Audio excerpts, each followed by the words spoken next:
Hello again, I'm Ray from the Radio Workshop, as you probably know by now, and I'm here to tell you another tale from the 60s, the 70s, medium wave pirating, short wave pirating. Yes, several people have mentioned that. I will come to that on a video. There was a lot of short wave pirating going on, 6.2 megs around there. I'm talking about music, not chatting like 6.6 megs, Echo Charlie. Oh, what am I saying? Happy days.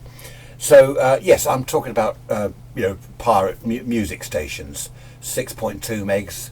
The broadcast band, just above the broadcast bands, basically. I'll come to that in another video.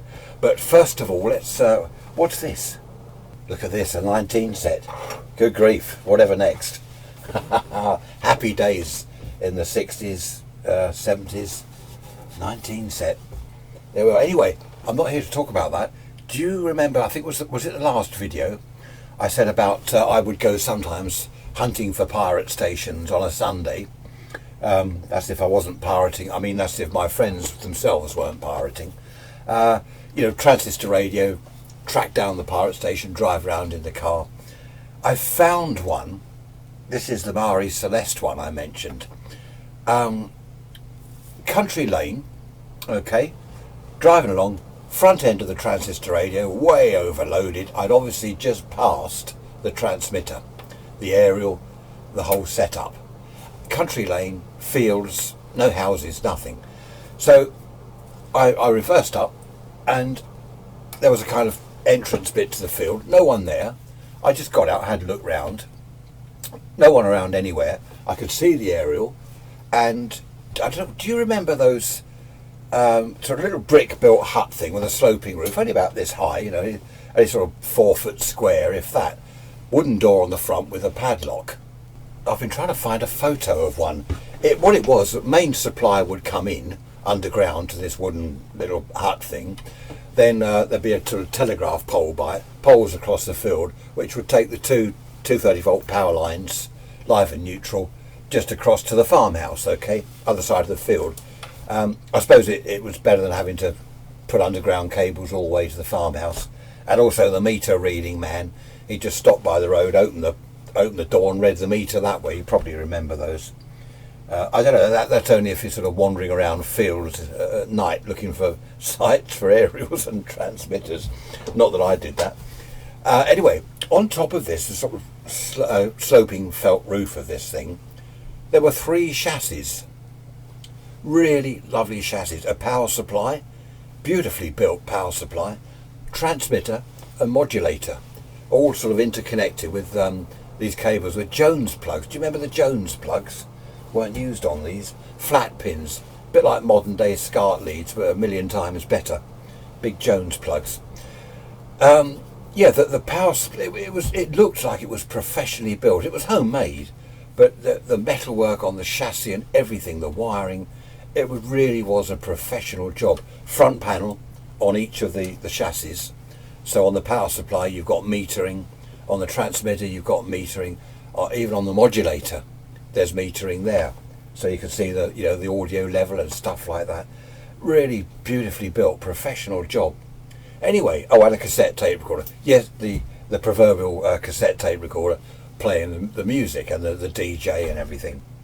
And this was all transmitting away, and brilliant. It was a lovely signal. I tracked it for some time, for some distance away. A lovely signal, but there was no one about. I'm sort of looking around, no one around. I thought I must have frightened them off. They'd seen me coming up the road. They'd seen me reverse. They ducked into the bushes somewhere. That's what I thought, anyway. To complete the kind of Mary Celeste scenario, is it Mary? It's pronounced Mary, isn't it? It's Mary. Anyway. Okay, there were even cigarette ends stamped out on the ground, by this little hut thing. So people had been there, but to complete it, all you wanted really was a sort of warm cup of coffee or something like that. But that would have been good. Or smoking cigarette kind of in an ashtray there or something. Excellent. So anyway, there was no one about, and the cassette was playing. Obviously the signal was going out, putting out a good signal. And my first thoughts, I was looking around at the transmitter, I was taking an interest in that, and then I thought, well, if I frighten people off, if they are hiding in the bushes somewhere, I don't want to spoil it for them. The cassette tape, I don't know whether it was a C90 or whatever the tape was, but it was not far from the end of the tape, so someone was going to have to turn it over or put the next tape on. So I got back in the car and drove up the road. I thought I'll leave them to it, I'm not going to spoil it for them. I drove a few hundred yards up the road and stopped in a little lay-by and just basically listened to the transmission for a while. So the cassette tape obviously came to an end, and it just this clean, beautifully clean carrier I was listening to. No hum or anything. It was, oh, by the way, it was on top of the hut because that's where they got the mains from for the power supply. They tapped into the mains in the hut. Brick built thing. I said wood earlier, they're brick built, aren't they? Anyway, I'm just listening to a carrier now. And I'm thinking, well, come on, come out of the bushes and do the tape, turn it over or stick the next tape in the cassette. Nothing, just this carrier. I waited, I don't know, 15, 20 minutes. And then I drove back because obviously no one was around. I drove back down the lane and I switched the transmitter off because, well, one thing that did cross my mind, if the GPO were going to turn up, if they were DFing it, they're going to turn up and there's my car, me standing there like, oh, you're nicked. Yeah, but it's not mine. Yeah, right. We've all heard that one. So I turned the transmitter off and also it had started to rain. So I didn't want to see all these beautiful aluminium chassis all get wet. So I turned it off. I started unplugging these big Jones plugs, and I had the boot of my car open. I started putting everything into there because it did start to come down quite heavy, the rain. And I finally put the whole lot in, shut the boot, and I'm thinking, well, what do I do? Because I couldn't just leave the transmitter there. Pouring with rain by this stage. No one about, it would have been a shame. Well, it would have all got wet and blown up and ruined everything.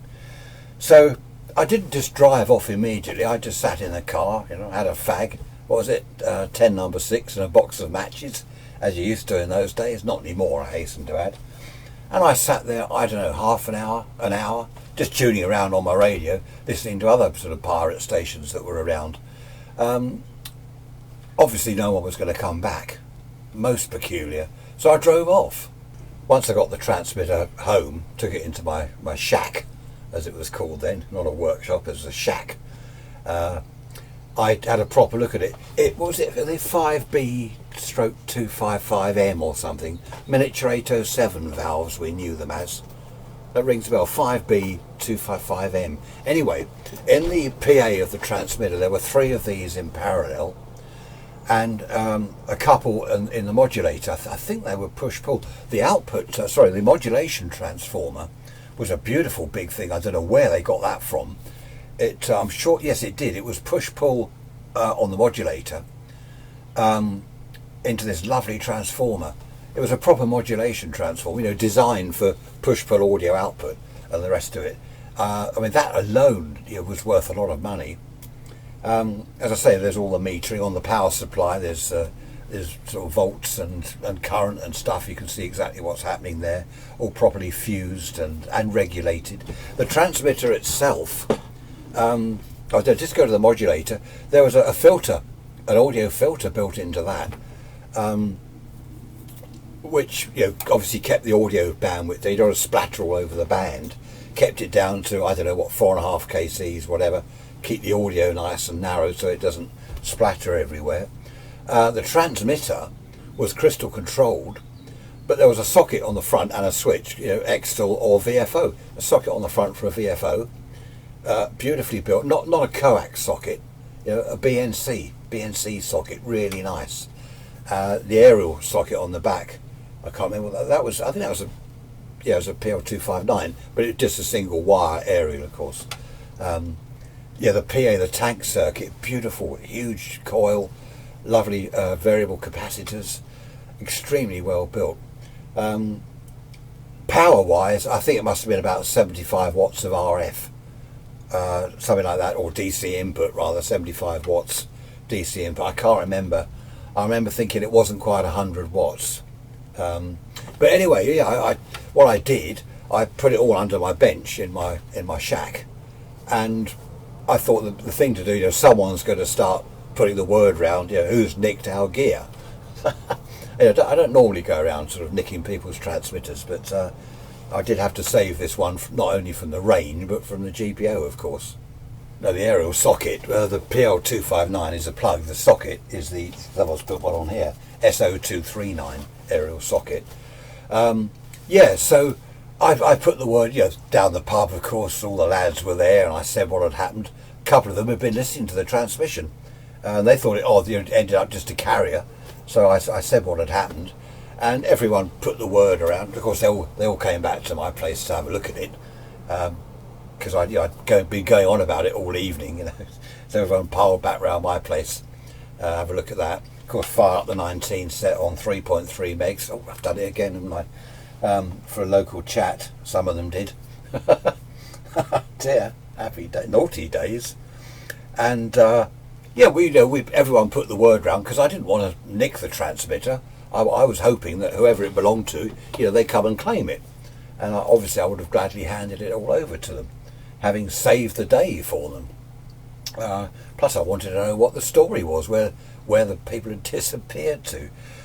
No one came forward. Everyone put the word around. In those days there was the grapevine amongst the pirates. Everyone knew everyone, sort of thing.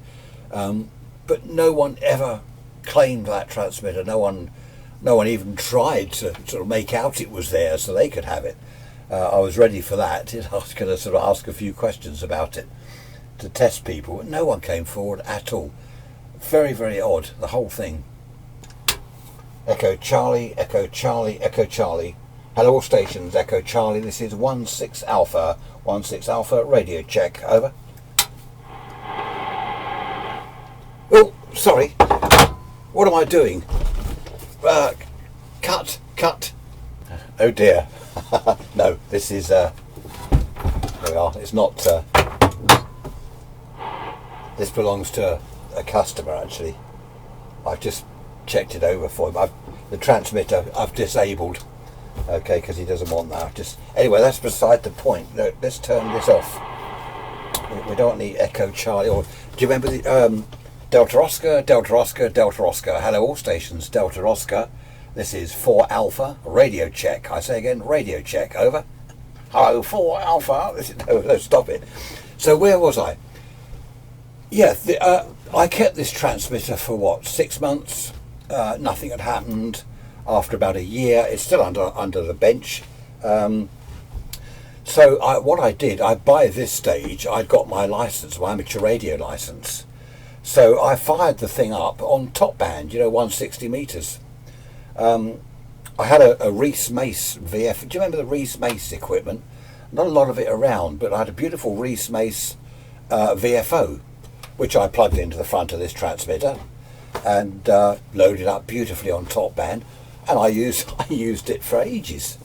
Also on 80 metres, of course, and obviously between 160 and 80 metres you've got the trawler band, so there's all the local fishermen just out in the English Channel, because I'm down on the south coast, so I used to listen to them. Of course I didn't, but some of the lads would chat to them.